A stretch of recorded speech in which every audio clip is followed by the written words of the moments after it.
Parang kailan lang November nandito ako eh. Ito yung lugar na maraming ski rin. Tapos mayroong aso at pusa. Sino yung aso? Ayan ang aso. Ako yung pusa.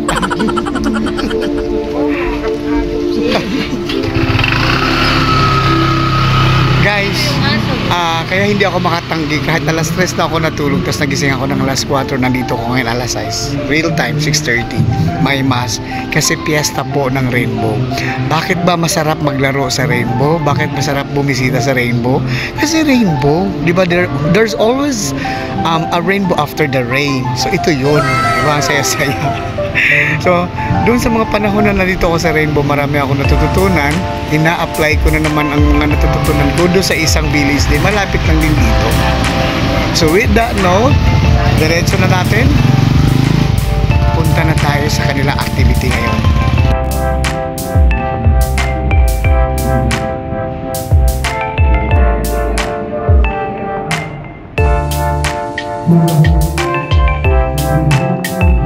Pinumpisahan ang kanila activities sa pamamagitan ng pag-celebrate ng Holy Eucharistic Mass na preside ng isang Italian priest dito po sa kanilang clubhouse sa kanilang village. For the leaders of the church, all the bishops and the clergy, let us pray to the Lord.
for these gifts, we pray, by sending down your Spirit upon them like the dewfall, so that they may become for us the body and the blood of our Lord Jesus Christ.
Let us pray. Look upon your flock, kind shepherd, and be pleased to circumvent our pastures. The sheep you have redeemed by the precious blood of your Son, praise and thanks for the living day. Amen. We would like to thank you for the day and for the day, also the day of the last and last. Thank you, Jesus, for that. And also we want to thank you and all of you, all the elders who are here attending the Mass and celebrating the Feast of the Mass. The Lord be with you. May your mighty God bless you, the Father and the Son and the Holy Spirit. Go in peace. Hallelujah. Hallelujah. Thanks be to God. Hallelujah. Hallelujah.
So far, just take this opportunity habang inaayos ko yung papaliwanag ko lang yun. So far, ano ba yung naging developments na natin dito sa village kasi mag-1 year na tayo by June, July, ganun.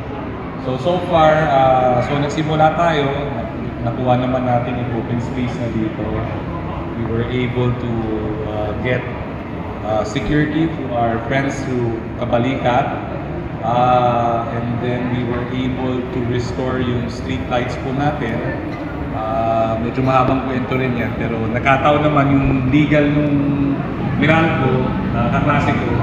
So, nagawa ng palangkakan na nagkaroon tayo ng street lights. And then yung ating mga open spaces. Ang kanilang Homeowners Association Incorporated President ay nag-discuss about the progress at ongoing development ng kanilang village at nagkakaroon ng progress in terms of development towards the community inside the village, lalong-lalo na yung pagliligpit ng mga basura doon sa mga vacant spaces. At yung mga services na na-avail po sa ibang institution ay nakuha po ni attorney para at least kahit papano instead na gagastos pa ang homeowners fundings ay may kakaroon ng social exchange pagdating sa services. So, nababawasan, nagkakaroon pa ng free of charge dahil may social exchange, baga. So, malaking bagay yan para sa mga homeowners na ang kanilang funds ay intact pa rin. And with that note, thank you so much guys sa pag-umabot kayo dito sa video. Don't forget to subscribe, make a comment on this video on the comment section. And then, abangan natin ang further development pa dito sa village kasi isa to sa mga village na halos private entities po ang nandito. Sana magmamahalan po ang loob ng ang buong village at tulungan po natin ang bawat isa, lalo na pananatilihin natin ang pagmamahal ng ating guard, volunteer guard sa inyong village at naway pagpalain po kayo at magiging masaya po ang inyong fiesta celebration. So moreover, may mga upcoming activities po ang village. Ang inyong lingkod ay walang atubiling i-grace ko yung occasion, lalo na invited po ako ni Sir Elmer at the rest of the HOA officers. Isang karangalan po yan na makapaglingkod po sa inyong village at ulitin ko po, panatilihin natin yung pagrespeto at pagmamahal ng inyong volunteer village guard, ang mga kabalikat at sana ay madadagdagan pa yung ating mga katropa dyan para ma-maintain ang peace and order ng inyong village. And with that note, thank you so much. Enjoy your rest of the day and have a good one. Bye for now.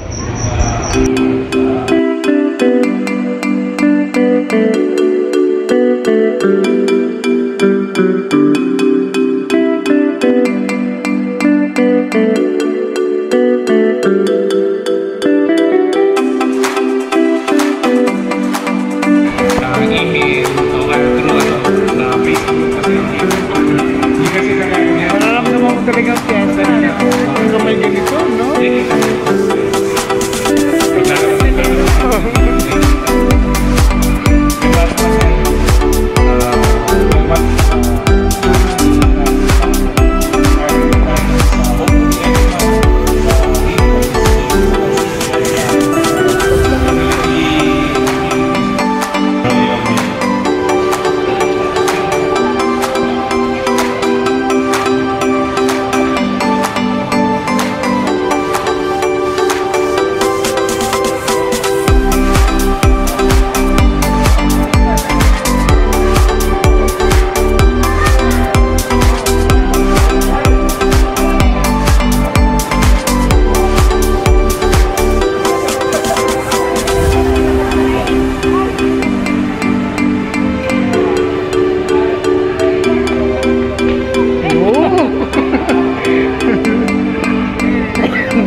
Dinig mo yung lutong, ha?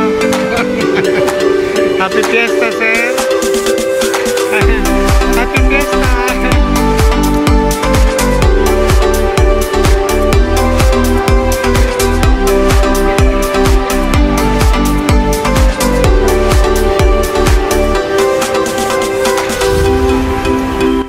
Piyestang Pilipino ay hindi po magiging kumpleto. Sandali lang, tingnan natin. Ang Piyestang Pilipino ay hindi po magiging kumpleto kung wala yung tunog ng lechon. Yung, alam mo, yung lechon talaga nagbibigay na dagdag sa festivities pagka nagsiselebrate ang Pilipino. So, piyesta, taon ng okasyon sa kanilang bayan, sa kanilang lugar, na kung saan nagsama-sama ang mga officers ng homeowners, at the same time, yung community po ng isang village. Dito po nakikita yung kanilang progress sa kanilang lugar at ina-update po ang community kung what's going on and the plans and program for the whole year o whole year round at mga updates po na magaganap. Kaya po malaking bagay po na nasaksihan natin ang kanilang activity dahil hindi naman po to all the time. It's just once in a year na nagkaroon sila ng celebration. So una, pinamunuan muna ang isang fiesta sa isang Holy Eucharistic Mass at isang foreigner na priest po ang held ng Mass at at the same time, dinaluhan po to ng community ng homeowners dito po sa Rainbow Village 3 and 4.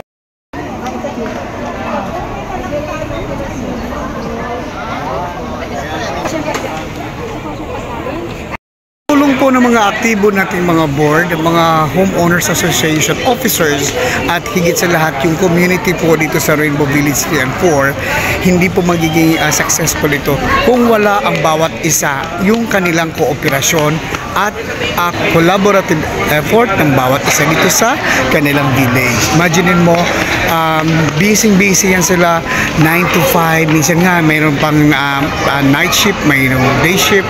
Lahat po itong mga residente dito ay makanya-kanyang mga 9 to 5 job, pero nagkaroon pa rin sila ng time, lalong-lalo na ang board, para magkaroon ng isang event na ganitong gathering, ang pagsa-celebrate ng kanilang fiesta.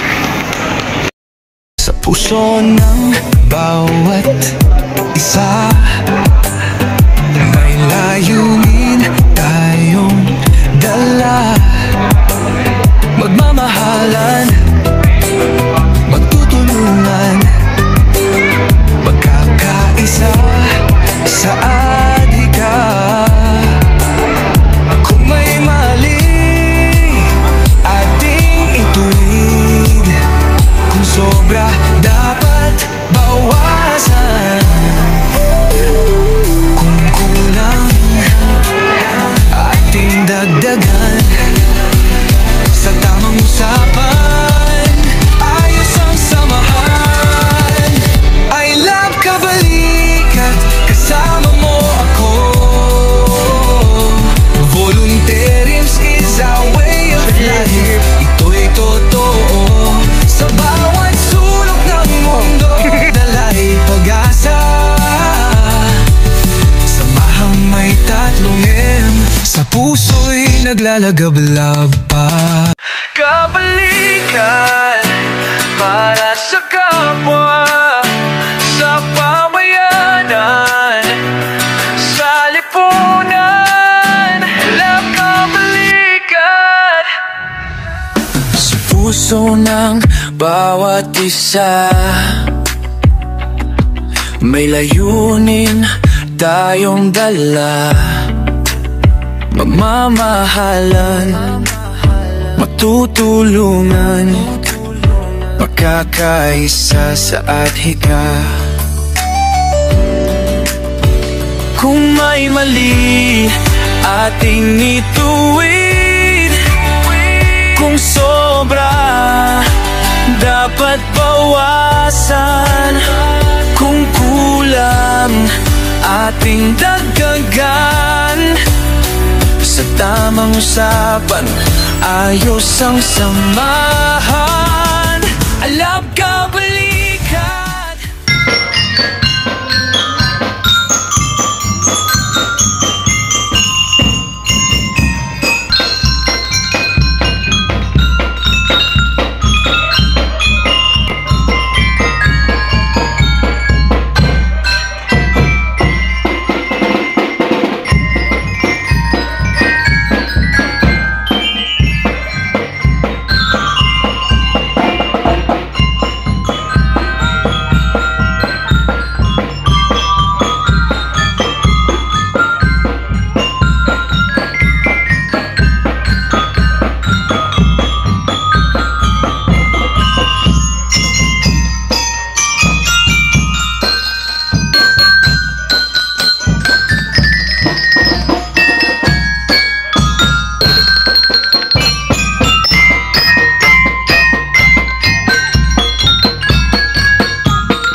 Number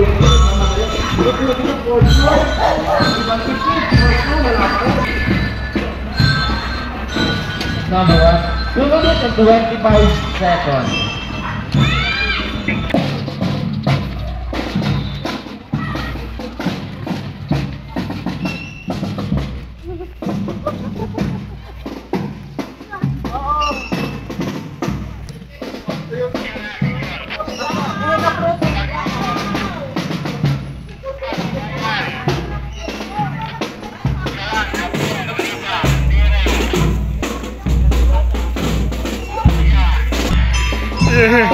Yan ang mga hangs ng rainbow, oh. Ayan.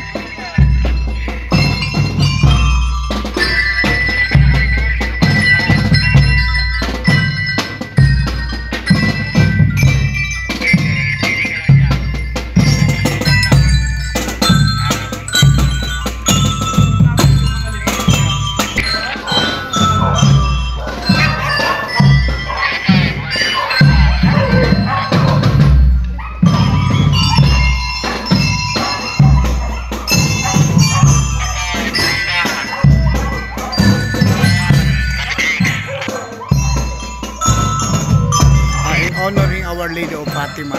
Yan po ngayon ang kanilang tema sa kanilang fiesta. So ang patron saint nila ay ang Our Lady of Fatima dito po sa Rainbow Village 3 and 4.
Mother of God, pray for our sinners now that we are for death. Amen.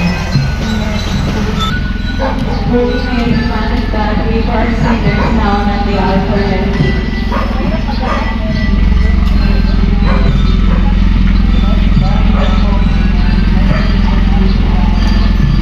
Holy Mary, Mother of God, pray for our sinners now that we are for death. Amen.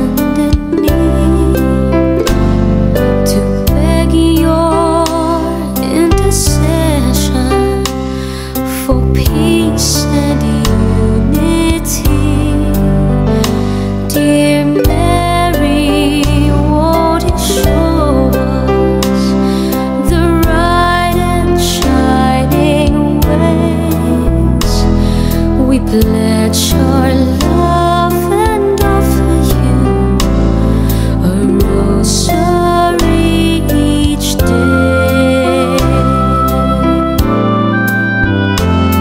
You promised at Fatima each time that you appear to help us if we pray to you, to bend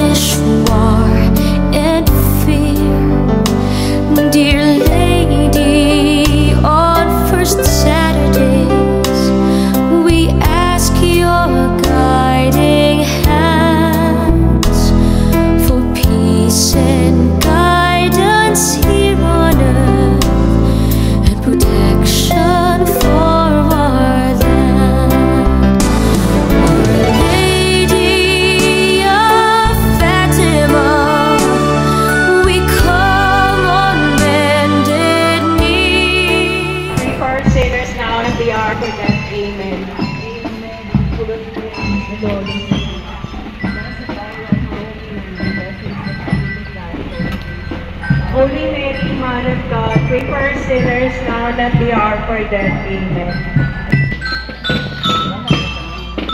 Holy Mary, Mother of God, pray for our sinners now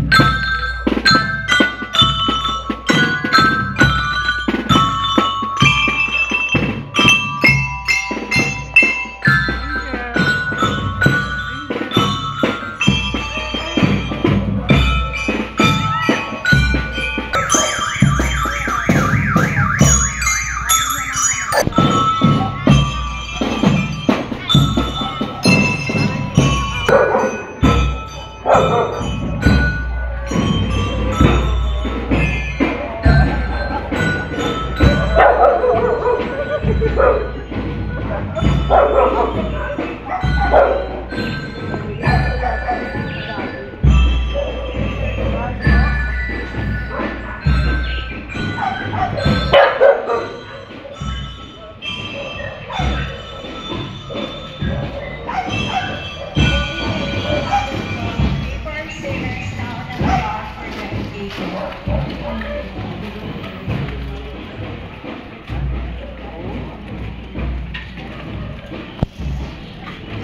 Holy Mary, Mother of God, pray for our sinners now that we are for death. Amen.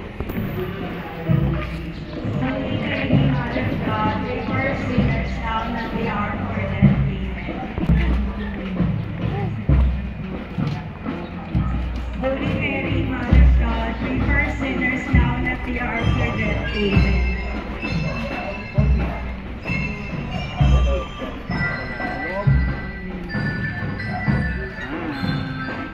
Holy Mary, Mother of God, pray for us sinners, now and at the hour of our death. As it was in the beginning, is now, and ever shall be, world without end.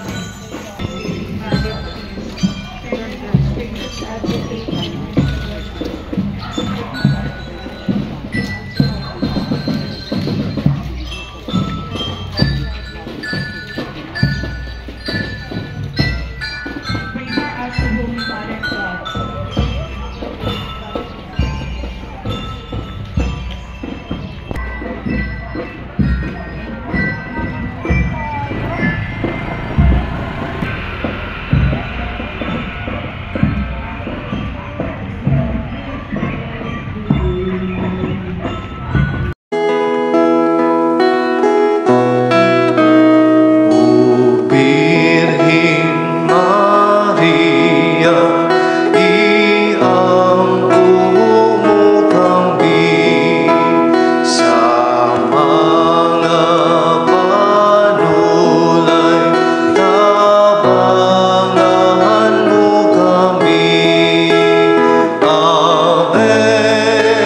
puso ng bawat isa.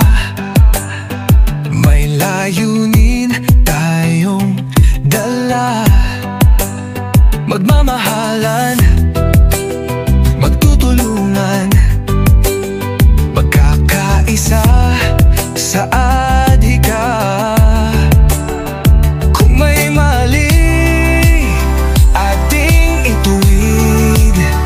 Kung sobra, dapat bawasan.